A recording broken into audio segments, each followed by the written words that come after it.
আজকে আমি আপনাদের সাথে শেয়ার করব আমার ডেলিভারিটা কেন আমাকে 36 ওয়াকে কমপ্লিট করতে হলো।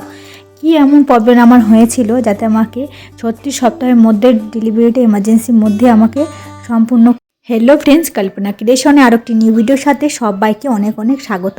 আপনারা তো সবাই জানেন আমার ডেলিভারিটা প্রায় আজকে নিয়ে 1 মাস আমার প্রায় কেটে গেছে। আর যেহেতু আমি বাপের বাড়িতে আছি সেই মতো করে আজকে আমি ভাবলাম মায়ের আজকে কিছু আমি অবশ্যই হেল্প করি। তো সেই জন্য আর কি সকাল সকাল উঠে পড়েছিলাম। তারপরে মুখ টুক ধুয়ে ফ্রেশ হয়ে একটু চা বিস্কিট খেয়ে তারপরে এই যে এখন মা যে বাইরে বাইরে কাজগুলো আছে সেগুলো মা এখন গুছিয়ে নিচ্ছে। আর এখন এইদিকে আমি এখন বসে বসে কিছু সবজি আছে সেগুলো আর কি কেটে নিচ্ছিলাম। যেমন আজকে করব পেঁয়াজ বড়ি, তো সেই জন্য বড়িগুলো ছোট ছোট করে কেটে নিয়েছি। আর 3টে মতো দেখলেনি পেঁয়াজ নিয়েছি, সেগুলো এখন আমি কেটে নিচ্ছি। সেগুলো পেঁয়াজ বড়ি করব, ডাল করব, আর একটা কিছু হোক যাই হোক মা করে দেবে। তো সেগুলোই আর কি করব। আর এই সবজিগুলো আর কেটে তারপরে আমি বাবুর কিছুতে কাঁথা আছে সেগুলো অল্প স্বল্প কেচে নেব। অল্প স্বল্প বলতে যে নরম যে কাপড়গুলো হয়, যেগুলো ভারী কাপড় নয়, তো সেগুলোই আর কি আস্তে আস্তে আর কি কেচে নিচ্ছিলাম। তো মা আমার কিন্তু ভারী কাঁথাগুলো আর কি কাচতে দেয় না, যেহেতু বাবুর কিছু কিছু কাঁথা ভারী ভারী আছে সেগুলো কাচতে দেয় না। পাতলা পাতলা কাঁথা রয়েছে সেগুলো আর সকাল সকাল আর কি কেচে নিলাম। আর বাবুর যে ল্যাঙ্গটগুলো আমি পরাই, যেগুলো অলরেডি আপনাদের সাথে একটা শর্ট ভিডিওর মাধ্যমে শেয়ার করেছি, তো যে ল্যাঙ্গটগুলো পরাই তো সেগুলো আর কি প্রতিদিন আমাকে ওয়াশ করতে হয়, যেহেতু হিসু করে আর একটার পর চেঞ্জ করি। তো সেই জন্য প্রত্যেক দিনই আর ধুয়ে ফেলি। তা আজকে ধুয়ে নিলাম। চলো বাবুর কথাগুলো মিলতে মিলতে আপনাদের সাথে শেয়ার করি 36 সপ্তাহের মধ্যে কেন আমি ডেলিভারিটা তাড়াহুড়োর মধ্যে কিন্তু করালাম। আমার কিন্তু ডেলিভারি ডেটটা কিন্তু আমার আরও কিছুদিন পরে ছিল। আমার কিন্তু ডেলিভারির ডেটের আগেই কিন্তু আমার বাবু হয়ে গেছে, প্রায় 2 সপ্তাহ মতো আগেই কিন্তু হয়েছে বাবু। তো আমাকে কিন্তু তাড়াহুড়োর মধ্য দিয়ে আর কি ভর্তি হতে হয়েছিল, কেন আপনারা তো সবাই জানেন শর্ট ভিডিওর মাধ্যমে সমস্ত কিছু আর কি শেয়ার করা হয়েছে। যেহেতু আমার শরীরে নানা ধরনের অনেক রকম প্রবলেম সমস্যা দেখা দিচ্ছিল, খুব কষ্ট হতো আর কি। তারপরে আমার যেহেতু পেটটা অনেকটাই নিচে নেমে গেছিলো, তারপর তলপেটে শিরশির হতো, তারপরে পেটটা অনেক প্রচণ্ড পরিমাণে টাইট হয়ে যেত, উঠতে বসতে মানে নানা ধরনের সমস্যার সম্মুখীন হয়েছিলাম।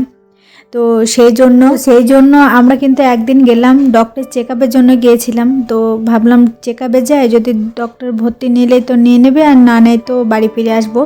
তো যখন গেলাম দেখলাম ভর্তি নিয়ে নিয়েছে। তারপর রাত্রেবেলা ডক্টর এসে চেক আপ করলো, তো ফাইনালি সিজারই সাজেশন দিয়ে দিল, আর কিছু না। তারপরে বাবু রাত্রের দিকে আর কি ওকে সিজার করা হয়েছিল ওকে। আমার সমস্যা না হলে আরও কিছুদিন থাকা হতো। তো যাই হোক, যেটা হয়েছে ভালোই হয়েছে, সব কিছু ঠিকঠাক হয়েছে ভগবানের আশীর্বাদে, এটাই সব থেকে পাওয়া, আর কিছু না। তো যাই হোক, এখন মা কিন্তু মুড়ি খেতে দিয়ে দিয়েছে।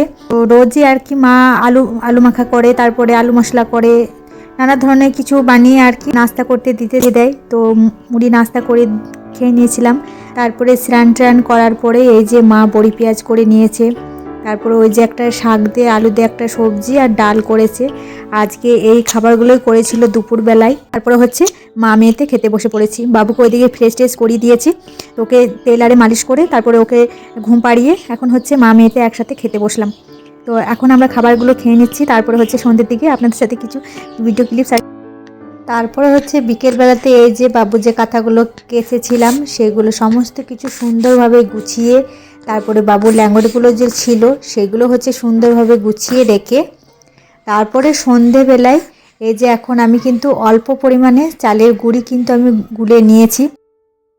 তো মকর সংক্রান্তি তো পেরিয়ে গেছে, কিন্তু কিছুটা চাল আরও বেঁচে ছিল। সেই জন্য চালগুলো যখন বেঁচেই ছিল, তো ভাবলাম বিকেলবেলাতে বসে আছি, বসে বসে কি করব, অল্প কিছু পিঠে করা যাক। তো সেই জন্য আমার মা কিন্তু ভালোভাবে পিঠে বানাতে পারে না, আমি খুব সুন্দর তাওয়া পিঠে সমস্ত ধরনের পিঠে আর কি আমি বানাতে পারি।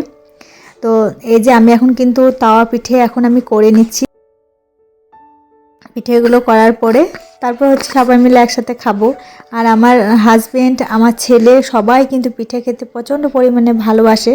আমি যখন ওই বাড়িতে ছিলাম শ্বশুর বাড়িতে, সেইখানে কিন্তু আমি অনেক পিঠে আর কি বানাতাম, ছেলে হাজব্যান্ড সবাই মিলে একসাথে খেত। তো আমার ছেলেও ফোন করেছিল, বলল যে মা আমি একটা নারকেল রেখেছি, তুমি আসবে তখন পিঠে আমাকে বানিয়ে দেবে। তো হাজব্যান্ডকেও বলে রেখেছি যে তুমি চাল কিনে এনে রাখবে, আমি যখন বাড়ি যাব তখন ওইখানে বানাবো।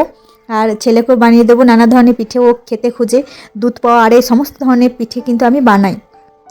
তো এখন কিন্তু পিঠেগুলো বানানো হয়ে গেছে, তারপরে এখন খাবো। আমারও এই যে তাওয়া পিঠে খেতে কিন্তু খুব ভালো লাগে আমার। আর একটা পিঠে কিন্তু আমি স্পেশালভাবে বানিয়েছি, এটা কিন্তু অনেকটাই তেল দিয়ে আর কি বানালাম অনেকটাই। এই যে খুব ক্রিসমি হয়েছিল আর খেতেও দুর্দান্ত হয়েছিল। আমারও পিঠে খুব পছন্দ। তো যদিও বা এখন আমার মানে সিজার আছে, তো বেশি পরিমাণে খেতে পারছি না, ওই 2 কিংবা 3টে খেয়েছি, তো সেগুলো খেয়ে আর কি রয়েছি। তো এখন চা দিয়ে আমি এখন খেয়ে নিচ্ছি পিঠেটা।